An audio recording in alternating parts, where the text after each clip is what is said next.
So here is Pool Maintenance 101. That is Jenny. She's not part of pool maintenance. That is Chester. He shouldn't be part of pool maintenance, but mainly is still all the time hanging around. Okay, this is the pool. This snaky thing is the hose to the creepy crawly, or in our case a barracuda, which is that thing in the water, which when attached to the pumping system will make a pumping sound and suck the gunk off the bottom of the pool. Anyway, we have two outlets here. This is one, and this is where the creepy gets attached. You can see, if you look, that the water is currently coming in here. That's because the pump is running and sucking the water down the drain. There's a little sieve there which collects the leaf, and every couple of days you need to make sure the pump's not running, and then you take that sieve out, empty it, clean it and put it back. Now this thing here is a valve that sits on top of a vacuum seal, and we put that in here when we want to attach the barracuda. That ensures that there's more pressure coming. Basically that pressure goes through here, so the water sucked in through the hose and makes the barracuda suck. What? Put it in and let it suck off the top. It's sucking at the moment. Oh, without it? Okay, there's a second outlet here, which at the moment also, because the pump's running normally, water gets sucked down there, and basically it sucks in anything that's on the surface. But when the barracuda is attached, then we need to put a vacuum seal in here, which basically prevents any water from being sucked down here and increases the pressure on the other side and makes it enough pressure for the barracuda to work. Okay. So then here we have, this is the basically the filter. So the water is pumped out of the pool and runs through here. This thing's basically full of sand and just cleans the water. Just turning it off for a second. So the pool pump is this switch here. This is the main power switch. That's off now. And this left switch here is the solar pump. The solar pump is this front one here. That is only to heat the pool up by pumping water through black rubber hoses on the roof, which when exposed to the sun will heat it up. And this in the back here is the main pool pump. As I said, that's that right switch, and it's also controlled through a timer here. So normally it's on a timer and runs regularly, automatically through the day based on the timer. If you want to have it always on, you can change it from auto to on. Auto is basically the timer mode when it uses this timer, and on is always on, and then I just manually switch it on here. Now you can see water flow okay, green, that's all good. Chlorine output in the green, and up here we can see the water pressure, which should be close to 100 when it's running. If not, then something's wrong. And this here is the electrolyte. Basically this is a salt water pool, so the salt in the water, which we put in typically once or twice, a couple times a year, bag of salt, gets converted here through an electrolytic process into chlorine, and that's what's keeping the pool clean. So these things here need to be relatively clean. They're quite dirty now, and when they really got too much gunk on them, they need to be put in a hydrochloric acid solution, which we have hidden back here. It says poison. I think there's some empty bottles, so if it's required, it's all there. There's also some pool chlorine if the pool needs an extra boost. Normally that's not required. Okay, now typical pool maintenance is, as I said, make sure that the pump is off, then emptying those sieves, getting all the leaves out. I also 3 times a day jump into the pool and basically detach the... What are you laughing at? You never see me at 4 o'clock in the morning. detach the hose from the Barracuda end so that it's still sucking, and then I basically just dive through the pool and get the leaves off the bottom like a vacuum You said hose. 3 times a day. Staubsauger. Oh, wait. Yeah, 3 times a day. Didn't I? Anyway, yeah, when it gets too much, this thing here is used to get the leaves off the top of the pool. It's like a bezele. Just catch the leaves and then empty the little sieve. You can use that for the bottom too, but I prefer to just jump in. As I said, detach the hose from the top of the Barracuda and then just use that as a Staubsauger, you know, a little vacuum cleaner. Just pull this. And this thing here is quite dodgy. See here, this is broken. So sometimes this detaches, you just have to put it back on.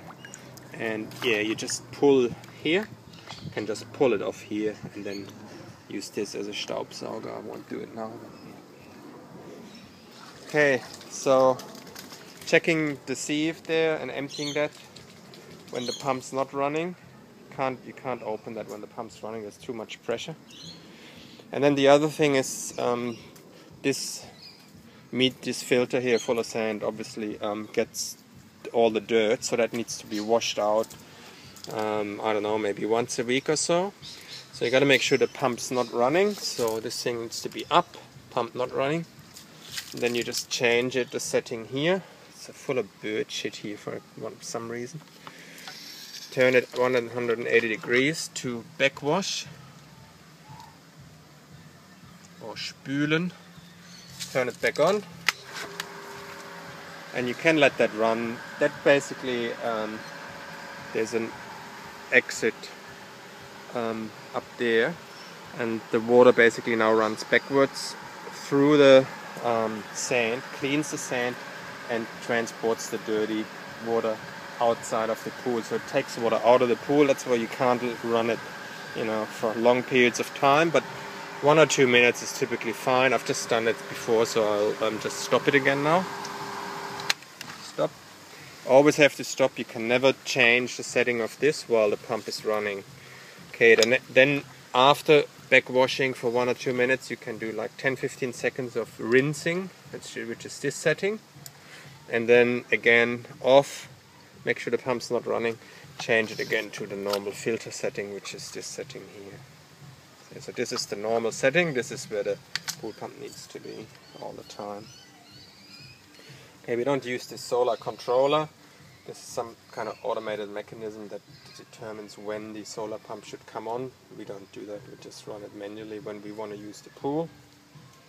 Normally that's off to save electricity. This needs to be in the on position. And this should be here in the auto position. So this is the normal setting. This left switch here is on top on auto. That ensures that the pump's only on at the times where these little grid thingamies indicate.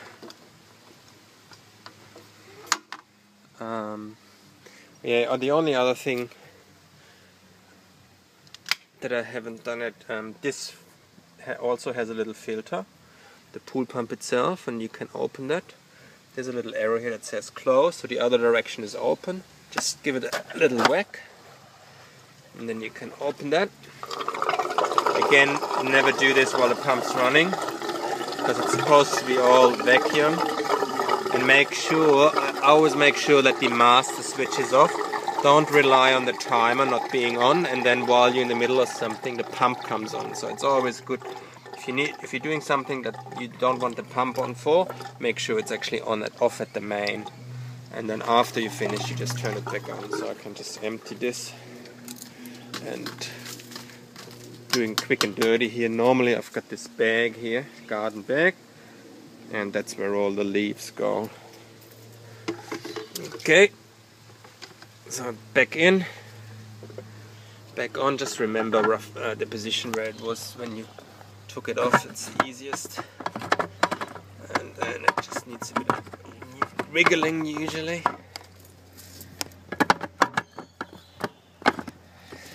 Sometimes a bit more wiggling. Oh. Yeah, wasn't quite down enough. See, and just give it a little bit. Don't do it too tight. That's it. Okay, now this is on auto. This is closed. Now I want to put the creepy back on, because that's the normal setting. The normal setting is for the creepy to be on the timer and running pretty much all the time, a couple of hours a day. A bit less in winter, a bit more in summer. So this first manhole here, it says here to pool. So this points to the pool. Just put that down, and because sometimes with water pressure and bubbles, this thing can be pushed up, and then we lose the vacuum. So that's why I put this little brick on top, make sure that it stays in position. Put the lid on, and on this one here again, make sure the sieve is in, make sure the sieve is clean, and then I need to get the end of the creepy.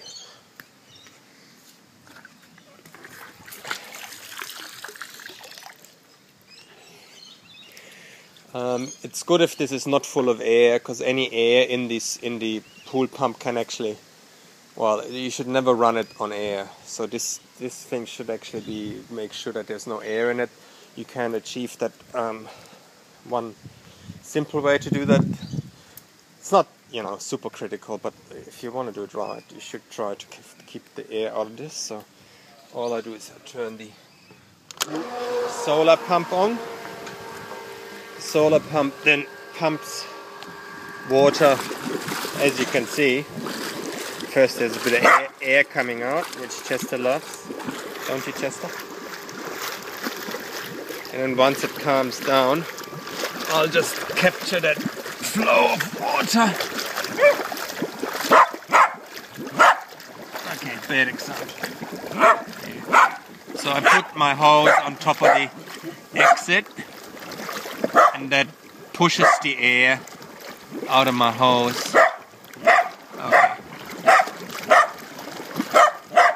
Anyway.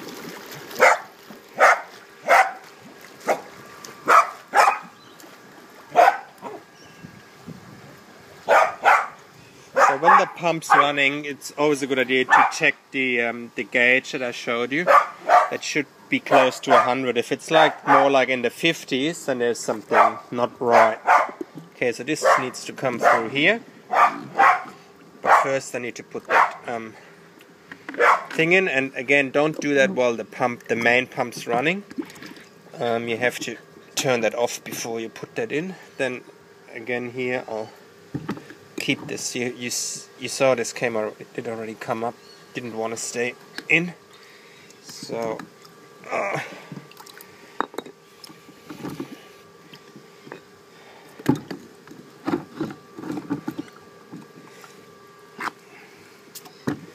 so this sort of ensures as good as possible a vacuum, and then we put the hose through and just attach the hose on front here.